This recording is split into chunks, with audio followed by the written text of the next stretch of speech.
Ella trae esto, ¿no? Dice que quieres certificaciones, papeles, sí. ¿Tienes experiencia técnica? Y no, que más bien eres de negocios y no tienes experiencia en la nube, Cloud Digital Leader. Yo saqué este en marzo eh, y me ayudó un montón para entender un montón de cosas. Había cosas, digo, yo siempre tuve problemas con separar un data lake de un data warehouse y cuestiones de qué herramientas van dónde, porque también en el planteamiento moderno la diferencia ya no es tan clara entre un data lake y un data warehouse. Hay herramientas, por ejemplo, Databricks, que plantean una idea unificada, pero en el sentido estricto y histórico sí hay una diferencia clara y bien marcada de qué va, de qué lado, qué va del otro lado. Entonces me hacían falta entender algunas de estas cosas, ubicar exactamente algunas herramientas de Google en el mapa. En mi experiencia hacia la gestión de datos, no había tocado todas las herramientas, tenía una visión como muy de un solo empleador, de muy se hacen las cosas así, porque no las sabemos hacer de otra manera. Entonces, a pesar de que formalmente sí tenía la experiencia en herramientas de Google, tenía una experiencia en otras áreas de Google muy, muy amplia, en temas de datos sí estaba muy, muy limitado y con cierta ceguera de taller, ¿no? Entonces, a mí me ayudó mucho Cloud Digital Leader para salirme de ahí. Si no necesitas salirte de ahí, nos iríamos hacia acá. Busca gente que va empezando. La associate es gente que va empezando. No espera que tengas realmente gran conocimiento. Si ya lo tienes, va sobre las profesionales, ¿no?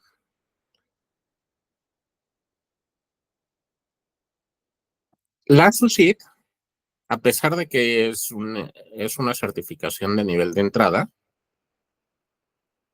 ya espera que tengas un conocimiento sólido en los fundamentos de Google Cloud y experiencia desplegando aplicaciones, monitoreando operaciones y manejando soluciones enterprise.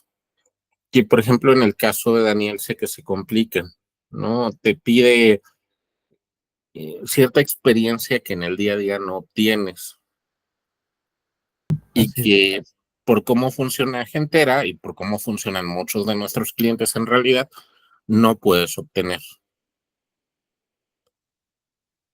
así es.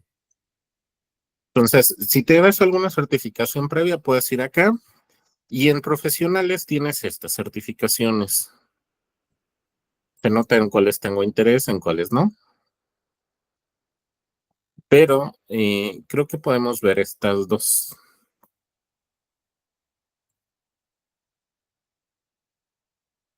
Cloud Developer, básicamente a nivel de examen se comportan igual. Tienes 2 horas, tienen esta tarifa pública, están en inglés y japonés y tienes entre 50 y 60 preguntas de opciones, selección múltiples. Creemos, pero no sabemos qué pasas con un 80%. Y tiene sus guías del examen. Vamos a ver la guía del examen hacia Develop.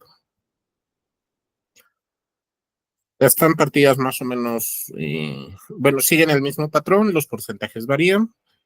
Tienen normalmente 4 o 5 secciones de estos exámenes. Este en la sección 1 dice diseña aplicaciones nativas de la nube con escalabilidad, disponibilidad y confiabilidad, que es aproximadamente el 33% del examen.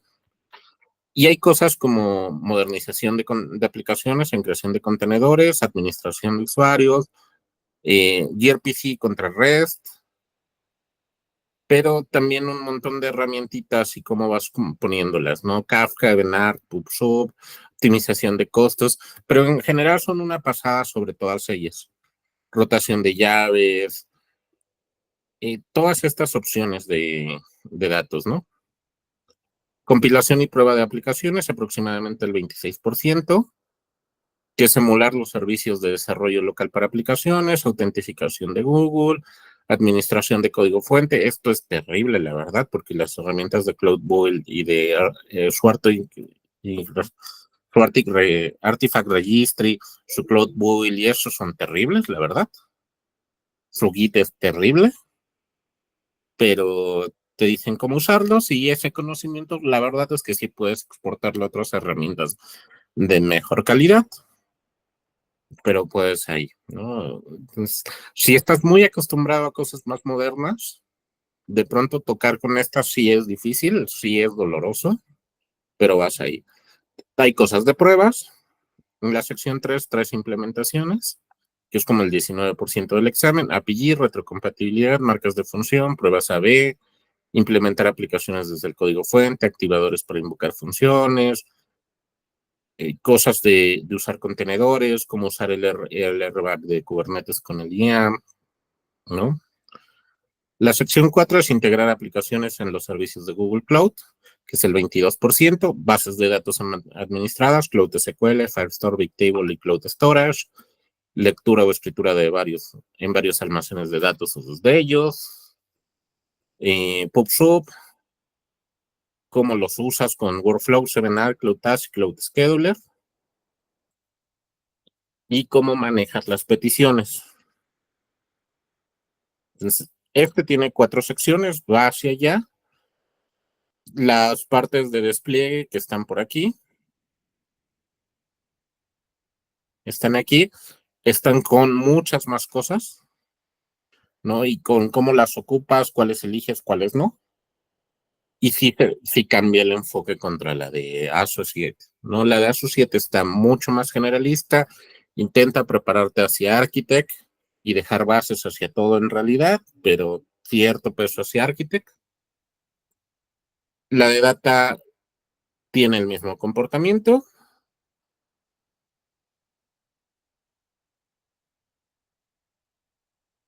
Perdí la lista.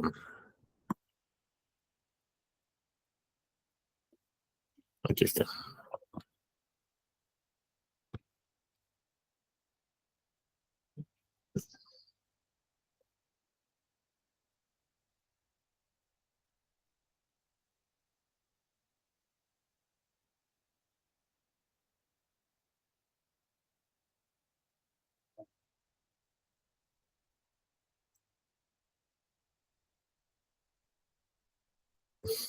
Aquí está la guía.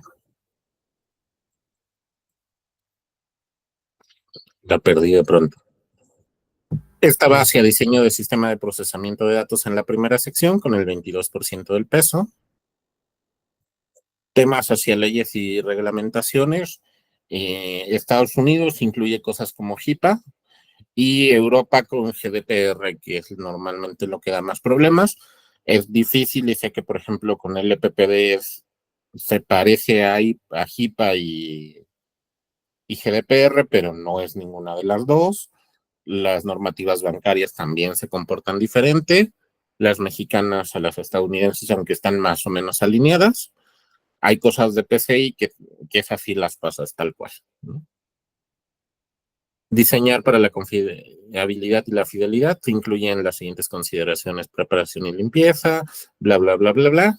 Diseño para flexibilidad y portabilidad. Diseño de migración de datos. Esta es en la primera. En la segunda, transferencia de datos, compilación de canalizaciones, planificación de las canalizaciones, implementación y puestas en funcionamiento de las canalizaciones, que esto sé que es una prioridad en Gentera, ¿no? El cómo se llevan los datos de hoy, dónde están, hacia la nube y cómo los ocupas, ¿no? En el almacenamiento de los datos, aproximadamente el 20%, el diseño de los modelos de datos está por aquí. Aquí está cuáles son los patrones de acceso a datos. Entonces, a partir de estos patrones, ¿qué herramienta ocupo? ¿Cómo planifico mis costos y el rendimiento de esto y administro el ciclo de vida de los datos? Uso de un data lake, diseño de una malla de datos, que es esta cosa de Dataplex, Data Catalog, BigQuery, Cloud Storage. El año pasado los ayudamos con un demo a un área diferente a la tuya, Daniel, pero sé que ya están usando esta combinación de estas 4. ¿Cómo la usas? ¿Cómo ocupas estas herramientas en Google? Preparación y uso de los datos para el análisis de su sección cuarta con el 15% del peso. Cómo calculas cómo conectas las herramientas, precalculas campos, cosas como vistas materializadas de BigQuery. Cada vez que descubro una de estas cosas en BigQuery, mando mi facturación de BigQuery como a la mitad. Entonces, ¿cómo hacemos estas cosas? ¿Cómo compartimos datos entre cosas, entre gente, entre áreas? Exploración y análisis de datos. Y su sección 5, que es su última sección de este examen, mantenimiento y automatización de las cargas de trabajo de datos. Optimización de recursos, diseño y automatización y repetitividad. Operaciones de la carga de trabajo según los requisitos empresariales. Y procesos de supervisión y solución de problemas.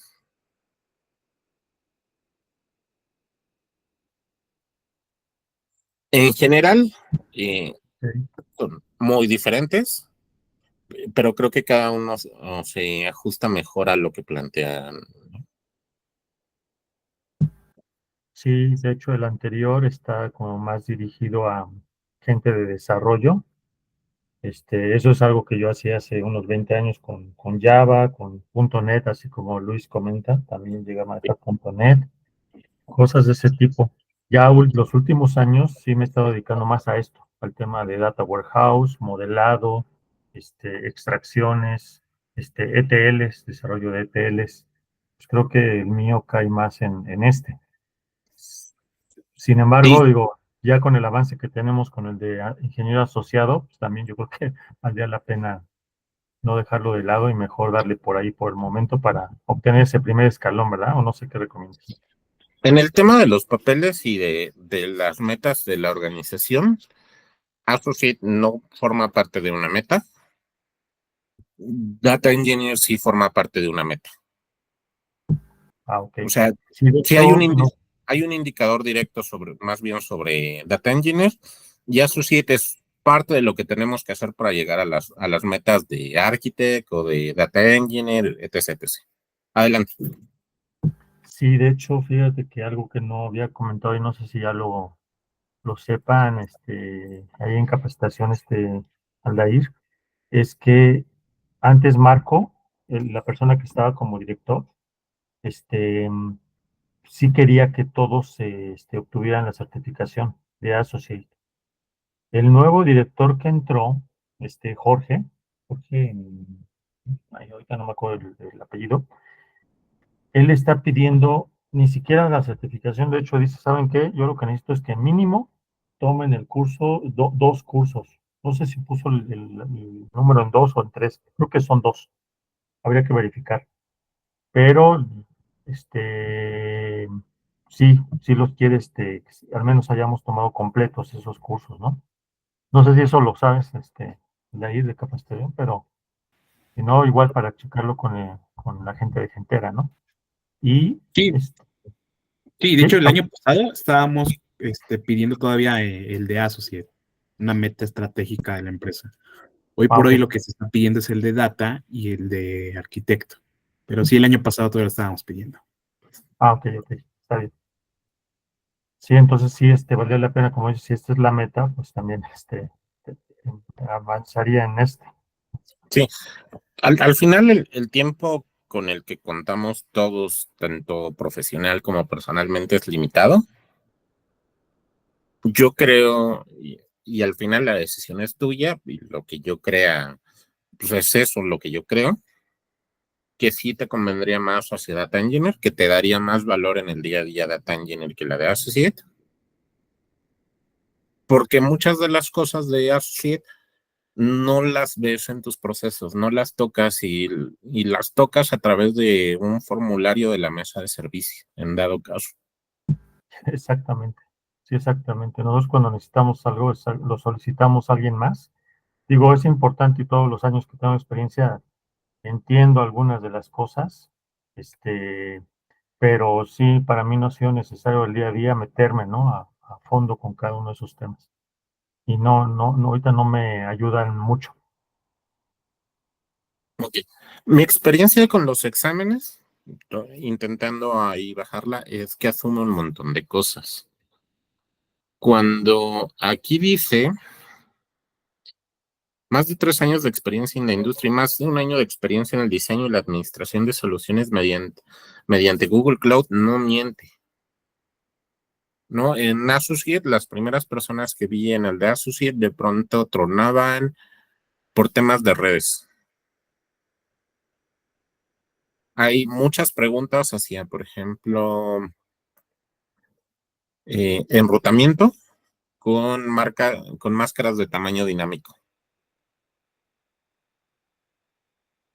Y es, Sí, y he revisado y he hecho el curso y te aseguro que en ningún lado de los cursos de Google tratan temas de enrutamiento.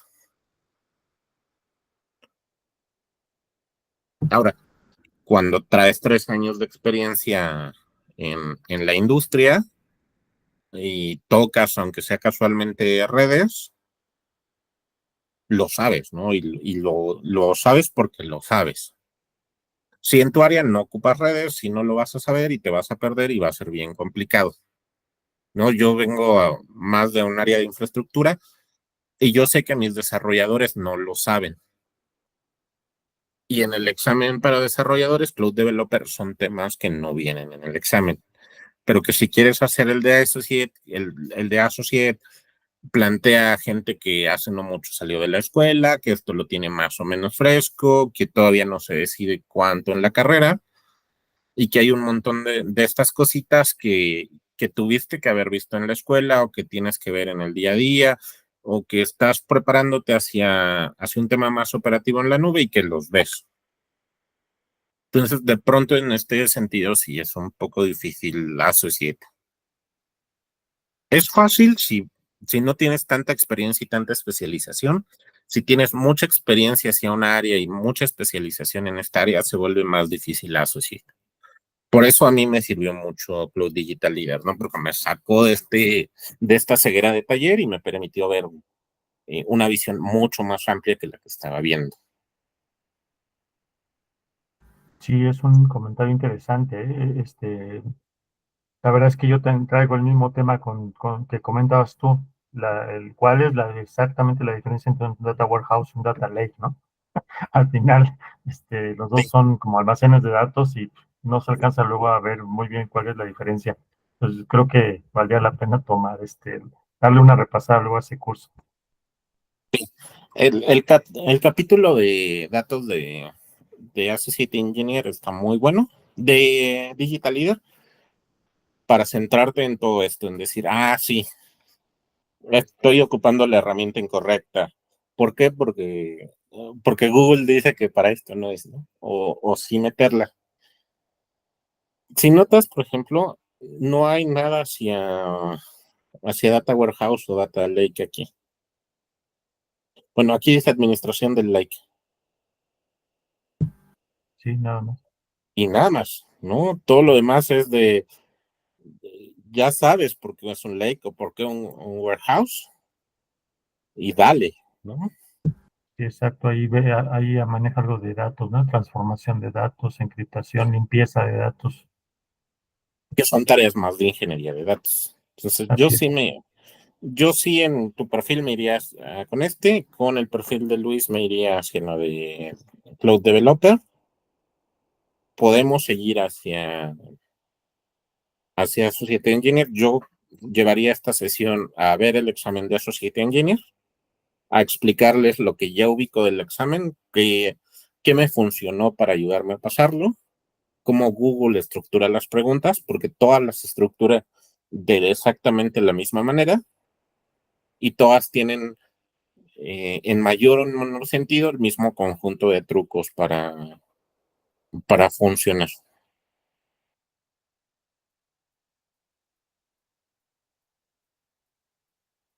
Varía según el examen, sí, ¿no? O sea, Cloud Digital Leader tiene una diferente, tienes un máximo de 10 intentos en un periodo de un año y debes esperar al menos cada 14 días entre cada intento fallido. O sea, puedes ir a presentar el examen hasta 2 veces al mes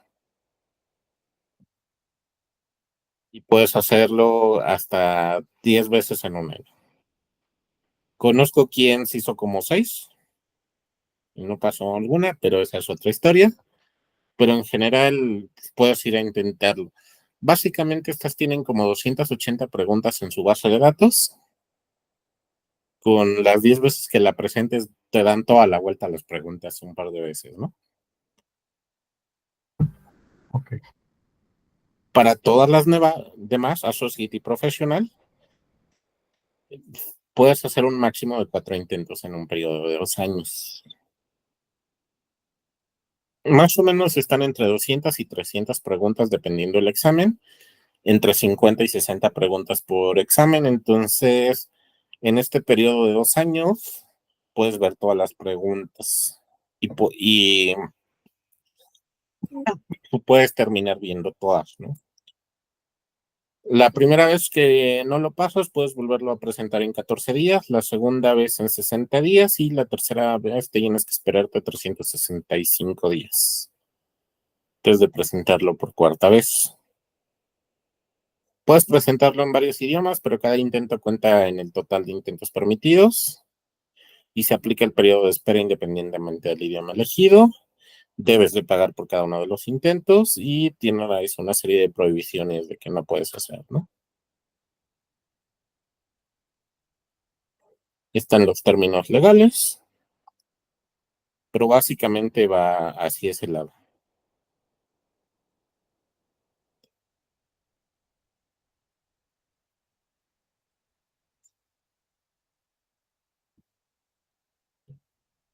Para la mayoría de estas, pero no todas, hay un voucher de Google disponible bajo ciertas condiciones para las que están dentro de los objetivos de la organización, y esto lo tiene más claro Aldair que yo. Hay la oferta de la organización. Hay algunas de estas que no tiene la organización en sus planes, pero que Google sí pudiera darnos el voucher. Eso lo podemos revisar y lo podemos ir viendo ahí, ¿no? Vamos a ver, Associate Cloud Engineer. Es intermedia, está disponible en español, inglés, japonés y portugués. Hay un tema bien interesante. Las traducciones se hicieron automáticas de el material de estudio, de la consola de Google y del examen, y se hicieron por separado. Entonces, la versión del léxico con la que se construyeron las tres es diferente. He visto casos en esta donde Data Warehouse y Data Lake se traducen a español por exactamente el mismo término. Y he visto casos donde esto no pasa, donde Data Lake sí se traduce como almacén de datos. No, Data Warehouse se traduce como almacén de datos y Data Lake se traduce como Data Lake. Pero sí he visto casos donde Cloud Storage que puede ser usado como Data Lake, se traduce como almacén de datos, Data Warehouse como almacén de datos y Data Lake como almacén de datos. Y aparte, una base de datos normal también como almacén de datos. Sí, a mí me ha pasado, la traducción que me ha tocado sí ha sido medio fatal porque sí traduce todo y algunos términos que quedan perdidos, ¿no? Y tienes que como que regresar a la versión en inglés para saber de qué está hablando. Sí. Las tres cosas fueron traducidas en tiempo diferente y tienen diferencias en cómo fueron traducidas. Entonces, a pesar de que el nivel de contexto sea similar para el traductor, como fue traducida en momentos diferentes, tiene un léxico diferente y hay cosas que te dice, no sé, me lo estoy inventando. Ve a buscar el botón de aplicar y en el curso y en el examen dice el botón de aprobar y en la consola lo pusieron como el botón de iniciar. He visto casos así donde tienes las tres en la mano y las tres los tradujeron diferentes y no tienes ni la menor idea de cuál es la que tienes que aplicar, ¿no? Sí, así es. Yo creo que en realidad este examen en español te complica más las cosas por justamente este tema. No, el browser que ocupas para hacer el examen no tiene autotraducir, solo te presenta el examen y se acabó. Tanto el en línea supervisado como en un centro de evaluaciones es el mismo, se comportan muy similar. Y vamos a ver el examen de ejemplo. Si alguien revisa estos datos, ha de tener cierta curiosidad conmigo.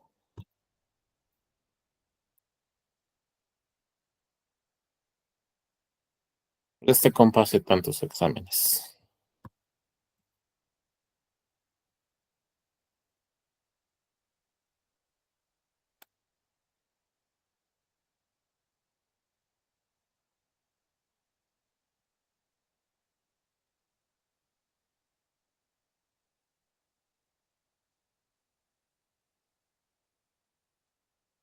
Nos dio preguntas en español, vamos a verla. Dice que en todas plantean un escenario.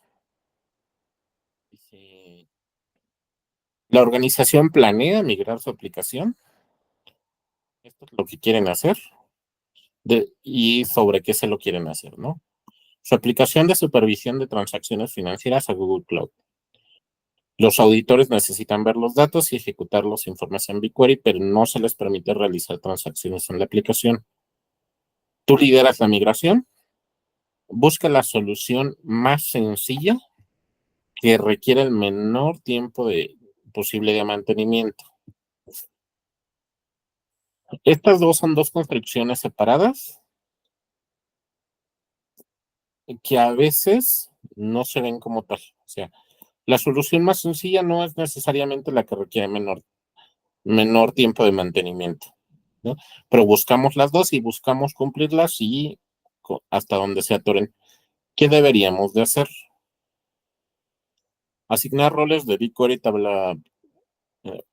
Data Viewer a los auditores individuales, crear un grupo de auditores y asignar roles visualizador, crear un grupo de auditores y asignar roles de BigQuery Data Viewer, asignar un rol personalizado a cada auditor que permita acceso de solo lectura a BigQuery.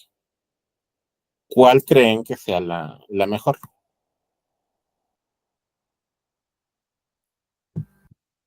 Pues mira, como los auditores necesitan ver los datos y ejecutar informes en BigQuery, y por otro lado, la seguridad nos dice que pues no hay que hacerlo de manera individual, o sea, la mejor práctica es crear grupos. Entonces, a mí me suena más la opción C.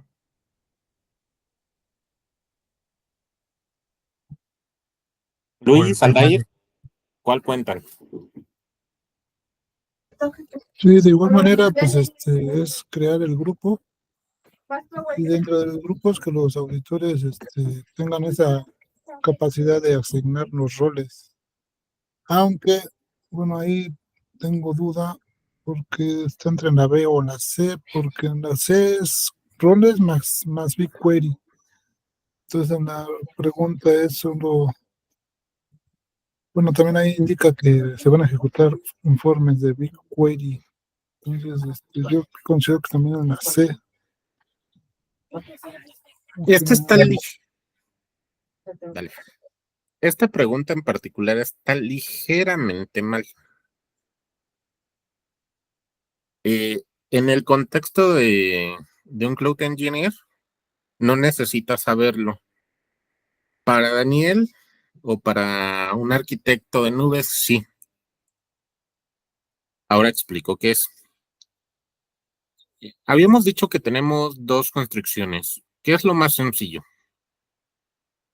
Para mí es más sencillo asignar roles, ¿no? A los auditores individuales. Asignar un rol personalizado a cada auditor que permita acceso de solo lectura a BigQuery es más complicado. Crear un rol personalizado es más complicado, ¿no? Crear un grupo de auditores es definitivamente más complicado que asignar el rol directo a los auditores individuales. ¿Correcto?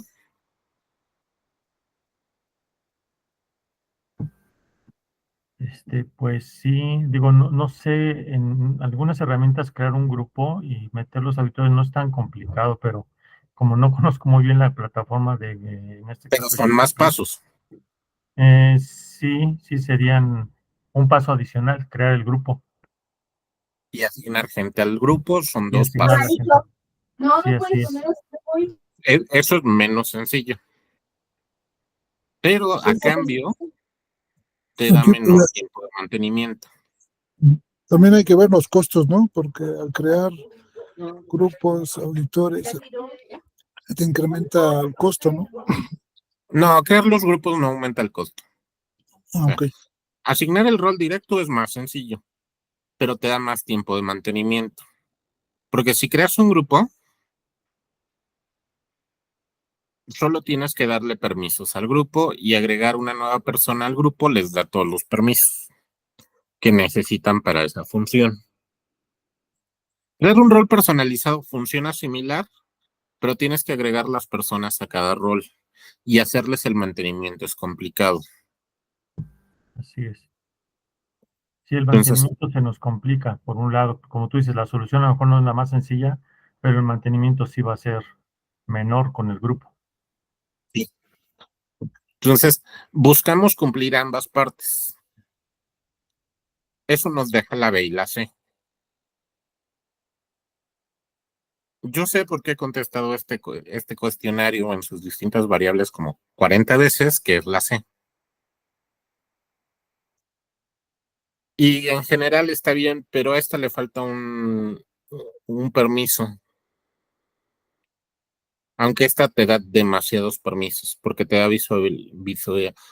te da visión de todo. Y la mayoría de los casos te daría permiso para realizar transacciones en la aplicación.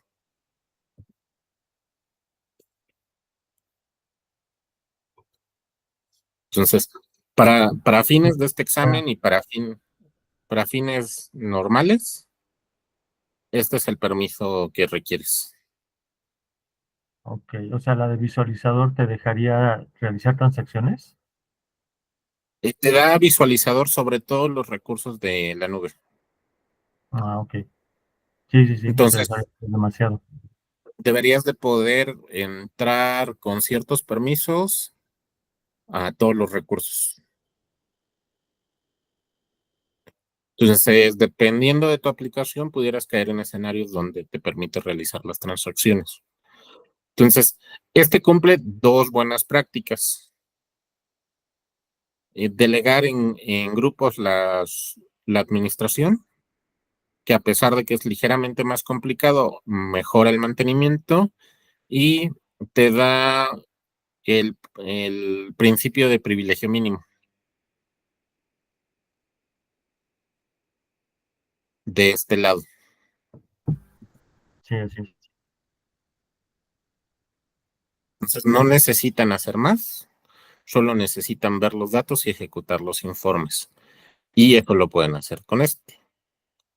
En general, las preguntas van así, ¿no? Tienes un conjunto de restricciones o de objetivos, tienes una misión para cada una y qué quieren hacer. Hay 2 preguntas que tienden a estar más cerca de bueno, obviamente una es la buena y tienes una que se le acerca y tienes 2 que en algún momento descartas claramente. ¿Cómo lo descartas? Eso va dependiendo de tu conocimiento y esto. Pero en general, todas las preguntas las puedes contestar con ese razonamiento. Vamos a la siguiente. Ahora, ¿qué es? Administramos un proyecto de Google Cloud. El proyecto incluye información sensible. Participarán líderes de proyecto, desarrolladores y verificadores internos. Debe de asegurarse que solo los miembros específicos del equipo de desarrollo tengan acceso a la información sensible. Debe asignar los roles de Identity and Access Manager, el IAM, adecuados que también requieran el menor tiempo posible de mantenimiento. ¿Qué debería ser?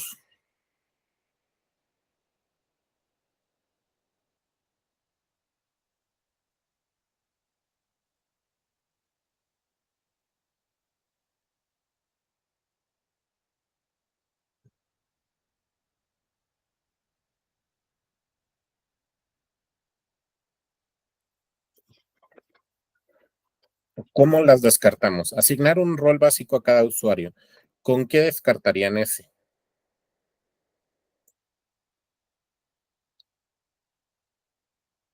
Para contestar esta no estamos buscando cuál es la correcta. Buscamos Sí, por qué cada ahí no una. tendría que ser rol básico, porque si no, como dices, es más fácil asignar roles, ¿no? En grupos, y un usuario tendría que estar dentro de un grupo. Ok, Entonces, en sí, busca. ahí es que se descarta. La buena práctica es manejarlo por grupos. Entonces, Sí, yo esta lo se va. descartaría porque, por lo que también decíamos en el anterior, ¿no? Que nos llevaría mucho tiempo de mantenimiento. Entonces, asignar un rol básico a cada usuario y al rato hay que estarle asignando o cambiando cada usuario el rol o porque necesita entrar a diferentes cosas, nos va a complicar el mantenimiento. Ok. La B, crear grupos, asignar un rol básico a cada grupo y luego asignar usuarios a los grupos. ¿Por qué descartaríamos esta?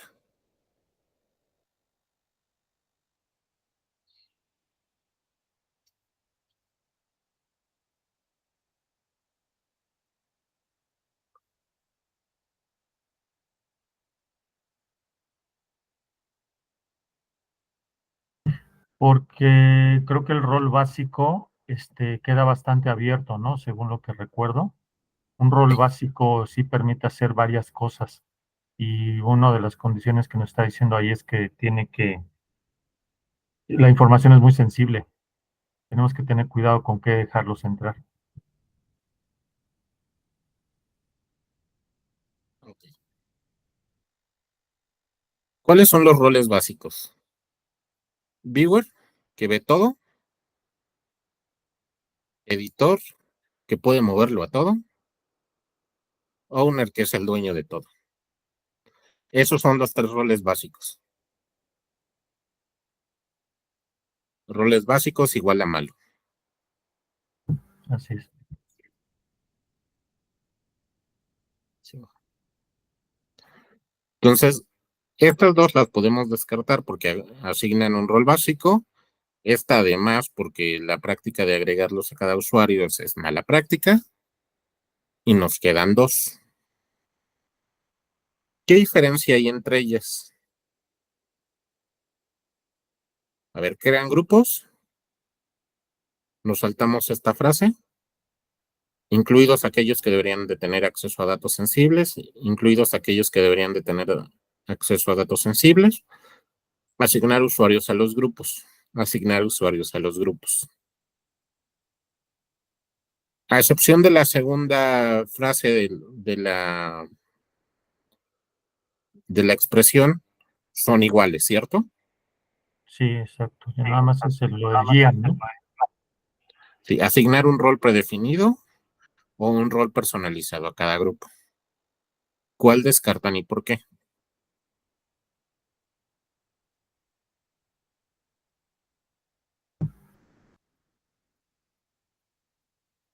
Cada una tiene sus bemoles. El rol personalizado a cada grupo creo que también es un tema de mantenimiento bastante alto, el tema de tenerlo personalizado. Y la verdad es que no recuerdo el de IAM si deja muy abierta también la seguridad. Entonces, la verdad es que aquí no sabría cuál de las dos en este momento.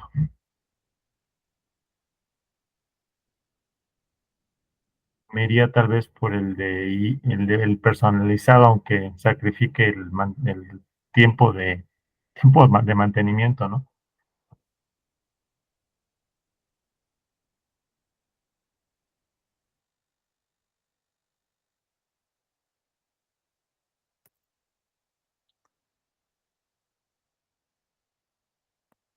¿Tú, Luis? Yo considero que pues, sería la D, ya que la pregunta dice que se desea asignar roles y accesos con IAN.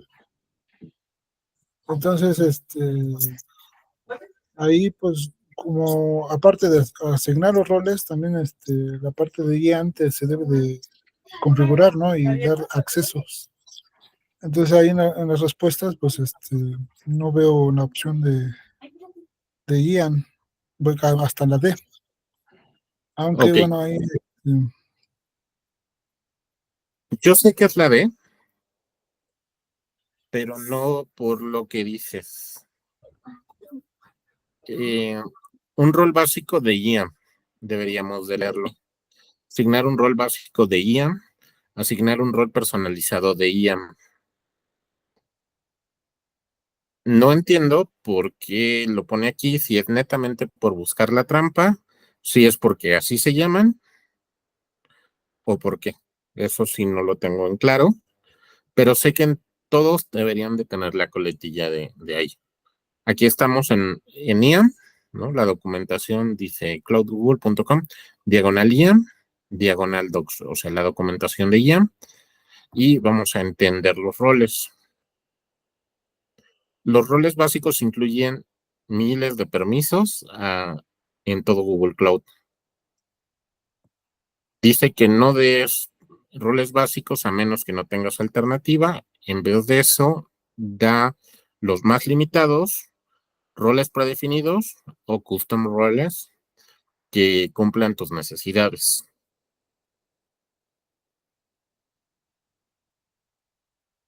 Hay 1824 roles predefinidos, 3 básicos, 1824 roles predefinidos y cada uno tiene un conjunto de permisos, ¿no? Este es un role access approval.approver que tiene estos. Vamos a ver el de BigQuery.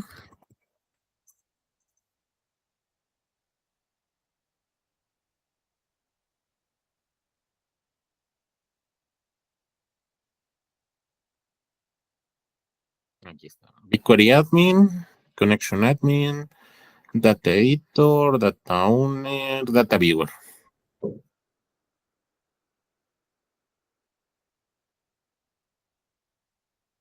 Estos son los permisos que tienes y puedes darlos a nivel vista, a nivel tabla o a nivel eh, ejecución.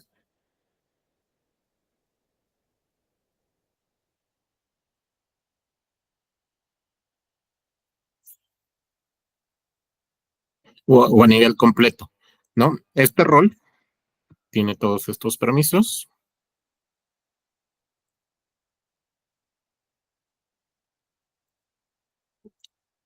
Hay cosas, por ejemplo, este permiso, muy importante y extraño. No, uno asumiría que esto pasa, pero si no tienes no puedes ver si puedes ejecutar o no. Bueno, regresando, tienes 1800 permisos de este tipo, roles BigQuery Data Viewer, y tienes una mega cantidad de permisos. Si no mal recuerdo, más de 3000 permisos. Todos estos permisos puedes asignarlos en roles personalizados.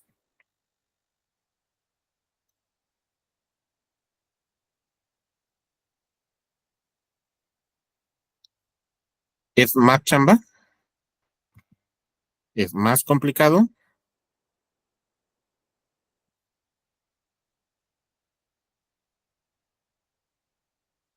Y puedes jugarlo ahí. Perdí la esta, ya. Entonces, asignar un rol predefinido es menor trabajo de mantenimiento que asignar un rol personalizado a cada grupo. Un grupo personalizado a cada grupo implica mayor trabajo de administración. Puede darnos un control mucho más granular y dejar permisos todavía más cuidados y más compartidos. Entonces sé que la respuesta aquí es D.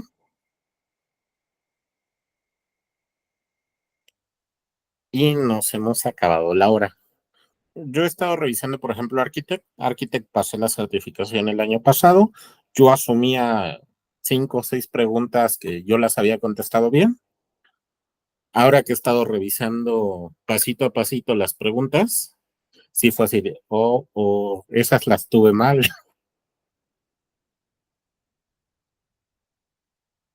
Entonces, sí son tramposas, a pesar de la experiencia son tramposas y necesitas tenerles como mucho cuidado.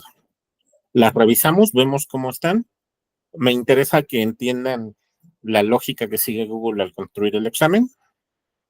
Con eso es mucho más fácil pasar el examen. Y ya podemos ir revisando cada una de las preguntas y cuáles son las tecnologías que están alrededor.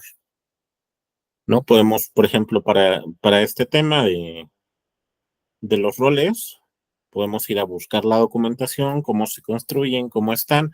No necesitas aprenderte todos los roles, solo necesitas saber cuál es el patrón que sigue, ¿no? Va a quedar. Creo que nos vemos la próxima semana, ¿cierto? Sí,